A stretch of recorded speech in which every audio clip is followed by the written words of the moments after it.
Well, welcome to Your Health Matters, where we address issues that concern achieving and optimizing our good health.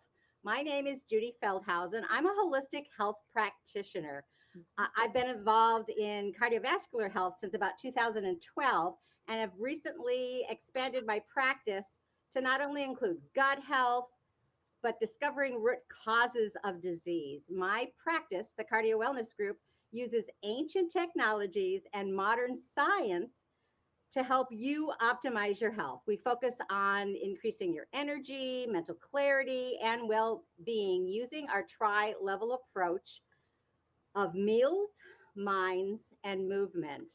And today we're focusing on trauma, which is a very, very important issue. And I'm so happy to have my guest here who's becoming a good friend of mine. We actually met over LinkedIn and have been discovering just how we each help other people. And Maya actually, when I met her, or her full time career is not trauma. Her first Mhm. full time career is helping raise money for not for profits and for businesses, and she's so excellent on that. But she had a personal event in her life that dramatically changed so many things. And Maya, instead of me telling our audience really what happened. Could you just very briefly go over why trauma has become so important to you? Judy, first of all, thank you so much for allowing me to be your guest. It's an honor to be here today. And it is May, it's Mental Health Awareness Month. And I thought that this topic it would be really effective for people that are struggling with either self-care or mental health. 988 has become a national thing. So if I say any trigger words during our interview, please forgive me. I don't intend to do that. But I would like to talk on the mental health aspect, it being May, and the traumas that how you can also perhaps not completely overcome it, but have it an outlet, right? Because I think that our traumas they change and they develop over a period of time, and different levels, right? So yeah, let's break it down. Absolutely, absolutely. So what made you go into the trauma piece? for for a personal experience, I well, 2020, I was struck by COVID. I was one of the very first young women to have been in a coma and 30-day coma, 69 days hospitalized. I was on a ventilator and trach for 6 weeks. I had to learn a lot of new things to eat, walk, talk again, and that really lowered my self esteem and my confidence. And I thought if I could combat this type of and I'm very resilient. So if I can combat it, will it be something that I can heal from? And by using that, I personally have healed really well. There's 204 long COVID symptoms. I had 100 when I got out of the hospital in 2020. And last year I had about 50. And now I'm happy to say I have about 25 long COVID symptoms, and I'm helping to advocate for other children that have been orphaned by COVID. And I'm using my platform of recovery as possible for anyone, and also overcoming trauma. That's amazing. So you found some things within yourself that Hmm. helped you uh, learn all these new things and to really overcome you had mentioned triggers, some of the triggers that happen, Mm. and really how to become full and well again. And my gosh, 25 symptoms out of the 204, did you say? There's over 204 that we have medically. I was part of a research program, and we had with the Indiana School of Medicine back in 2020, 2021, when we knew nothing, there was no science or data. So I became a patient-led researcher from lived experience. And so we've come up with having people do polls, and we've come up with a 204, which has been published in Forbes magazine, the American Journal of Medicine, Indiana School. So you can find this on Google as well. I want to also add that how your trauma, you have to be graceful. Give your time some peace. Give yourself some peace. Give yourself time to heal. It sometimes we just I mourn, and when you lose something, you do mourn who you are and who you were. But I realize I'm creating a new me, and this version of me is better than before. So just embracing change and the challenges that come with it. You can either sit back and say poor me and cry about it, or you can rise up and fight for it. So yeah, I'm excited to share my platform. That's amazing. And you are so right. I always say that whatever you believe really becomes into fruition. I have a friend that says everything wrong always happens to me. My car breaks down, I Mm. lose my job. It always happens to me. Mm. Woe is me. And it's true. Everything Mm. always does happen to her. Oh And my. and why? Because that's the way she believes. That is completely fact. That is very true. What you believe is the thing that you achieve. So if you believe that you are going to have a bad day, you will. You wake up with intentions of today's going to be a great day. I actually have a balloon hanging in, like it just says today's your day. And my daughter asked, Mom, you've had that balloon for a month. When are you going to take it down? It's a helium balloon. So, and we have really high ceilings, so I can't take it down, but by the time it deflates, I'll have an awesome month because I'm hoping that it'll, you know, stay up there. But yeah, just to have an awesome day.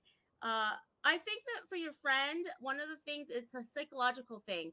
If you believe that something negative is going to happen, you're putting it out there for it to happen. I know. Okay, so this is like kind of funny. I when I go to the grocery store, or if I go someplace, the mall, and I want a close parking spot, I'll say there's a parking spot closer for me. And I do have 70% lung function because my lungs had collapsed when I was in a coma. And I actually died and have another story up in heaven.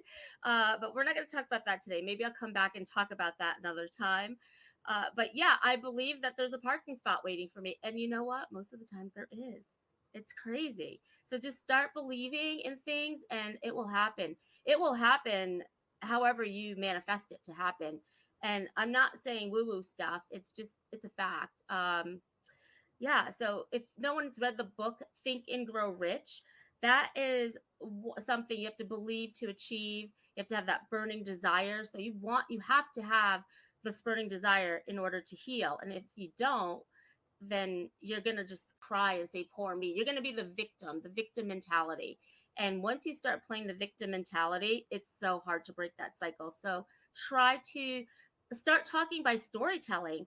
Tell a friend, tell a community. If you don't have a community, create one. There was no long COVID community when I started, so I created one.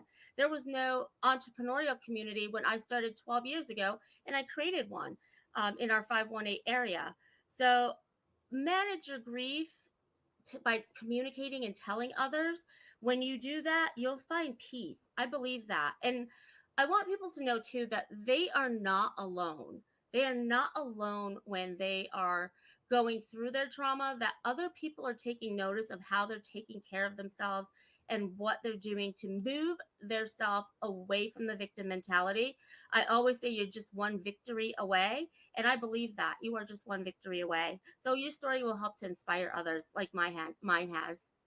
That is so true. And Hmm. sometimes you can relate to someone that hasn't gone through the exact type of trauma you have, Of course. right? Of course. So Yeah. you had a trauma of COVID, but you can work with people and help people Hmm. with other kinds of trauma because the the same not the same things happened, but you can make the good things happen to come out of it. Hmm. Yeah, there's actually 5 steps to recovery that I wrote in my book, which hasn't come out yet. It's From Ventilator to Victory, how 69 days in hell taught a woman to live with significance. And I wrote some of this in the book. It's not quite done yet. It's been a project for the last 4 years. I did lose my memory, my ability to read and write during this time. So I have, there's more than one traumas coming at me, but I realized that how you have to get over the fatigue of it all. You have to get plenty of rest. Rest is very important. If you miss a day of rest, you actually are missing like 3 or 4 days. It takes that long to recalibrate your body. Like I said earlier, join a support group so that you have this. They have support groups if you have cancer. They have support groups if you have spinal bifida. So now they have support groups if you have long COVID or marriage or Alzheimer's. There's support groups everywhere. You just have to take action. Take action and have the desire, the burning desire to do something about it. And like I said, move away from the victim mentality and be victorious. So I am victorious. Yes. Oh my gosh, that's awesome. That's awesome. Thanks. I just absolutely love your attitude. And that book, Think and Grow Rich, I've Mhm. taught from that book so often. I actually have Yeah. some of the stuff on my YouTube channel from some of Mhm. the chapters in there because, it's all about yourself. It's not really Mhm. a story about making money. Mhm. It's a No, story. everyone pulls away their chapter that goes for them, and one is taking massive action, having that burning desire, and yeah, you just have to continue to do it. And it's not a one size fits all. Trauma and healing and giving yourself grace is not a one size fits all. So don't go in with that mentality. Just lean on your circle, lean on your people that you have. You might not believe how many people really love and care and want to support you. I know that how for me it's been like that, where there's people from all over, I mean, the world. Look, you're in Chicago, right? And you're reaching out to me saying, "Hey Maya, how you doing?" And we've talked several times after that. But it's so important. But the one thing too that I'll have you somebody take a note: do not overdo it. Do not overdo it, because my physical therapist, when I was learning to walk again, I was 27 weeks with the walker. And when I was learning to walk again, I was like, I can do it. I can do it. I had this mental attitude and this burning desire to know that I could do it because I wanted to walk again. And I was in a wheelchair for 3 months of my life. So I understand the people that have been in a wheelchair. But she would say to me, just because you can doesn't mean that you should. And that is gems right there, dropping it. So just because you can doesn't mean you should. So recovery fits differently for everyone in different sizes, and different levels and different time, right? The time of how, like for me, it's been 4 years and I could have not done anything, but now I have a legislation in Congress, one in assembly and one in state, to help children orphaned by COVID. And I didn't do it alone. I reached out to my community and we just did it. So yeah, you can be the change that you want to see. Absolutely. And so that sounds that it's simple, but really, how do you retrain your brain?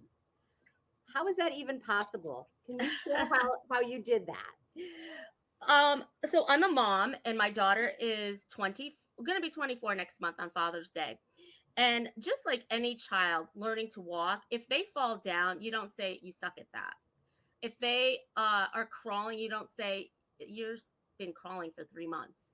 Like you just don't do that. So for yourself, giving yourself that grace, I formulated this in my head. I don't know. It just comes to me in the shower, maybe.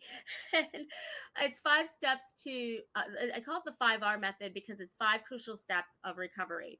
And in that, some of it is to retrain your brain. So, for example, when I had my first child, which I only have one child, uh, Mom, this is Cheerios. I love Cheerios. She didn't know what Cheerios was. Or this is the taste of apple, right? This is a red apple. This is what this is.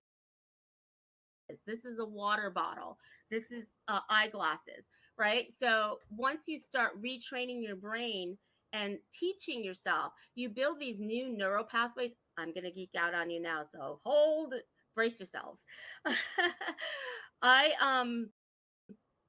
I had to retrain my brain, and what happens is you have this vagus nerve inside of you, and it starts back here, and it goes all the way down to your tailbone, and then it branches off like a tree. And what happens as it's going up to your neural pathways in the frontal cortex and in the back here, you the gray matter starts to build, and you forget.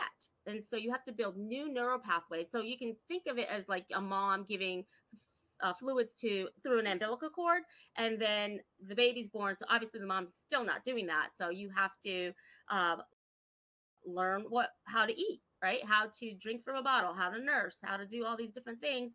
And I kind of formulated with that because there is no book on parenting. There is a book on how to be a mother, a first time mother or a mother, but I mean, is it accurate? Every child is different, right? We all have different backgrounds, abilities, culture.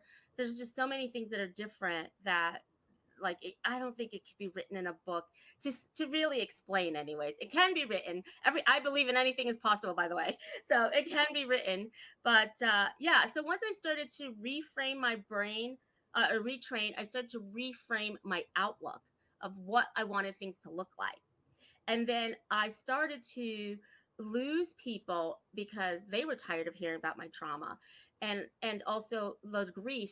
4 years is a long time to go through trying to support someone, and it is a lot to ask. So you have to take the energy, you have to take the initiative, you have to take the self-love, the self-care, the time.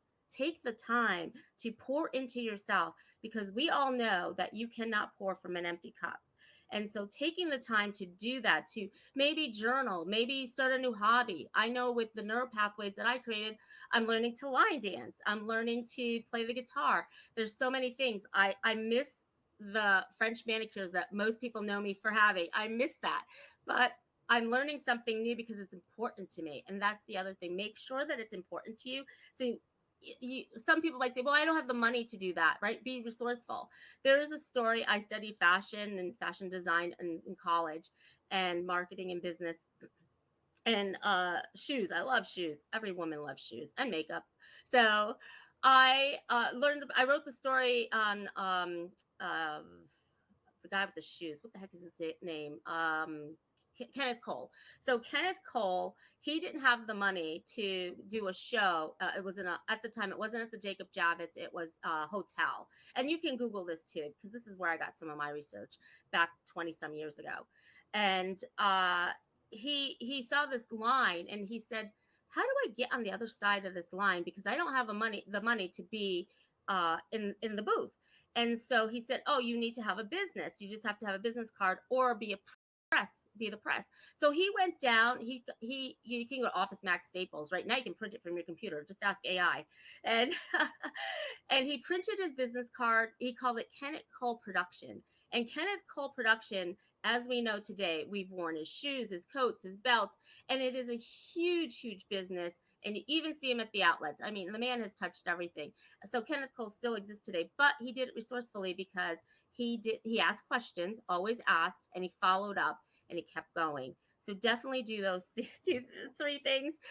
And then as you're healing, it's not magical, but it does happen, and it feels magical that you have restored yourself and your attitude, and even the color of your skin, and your energy has changed and shift from this victim mentality to this uh, victorious outcome, and to know that you're one victory away. I think it's very cool. And what I also see in you, Maya, is such such celebration. You are so grateful, and you just exude that, and Mm, and I can just see you celebrating every day your victories, whether they're small or large, whatever. Just being able to do that and be yeah. grateful. It thank you so much. I appreciate that. And thank you for taking notice. I have worked really hard, really, really hard. And that's the other thing. Other people, you have to work really hard. If you want change to happen, you have to be the change. You have to, like that parking spot I talked about earlier, you have to believe. You have to believe that it's waiting for you, and you just have to go after it. There's either that person that's waiting for you, that opportunity, that next thing to serve on a different level. You just don't know. I didn't know 5 years ago now, I became an author and I wrote a couple books and I'm helping nonprofits. This is one of my books, can be found on uh, everywhere pretty much. And Amazon is people's favorite. But now I help nonprofits to maximize fundraising by thinking like an entrepreneur.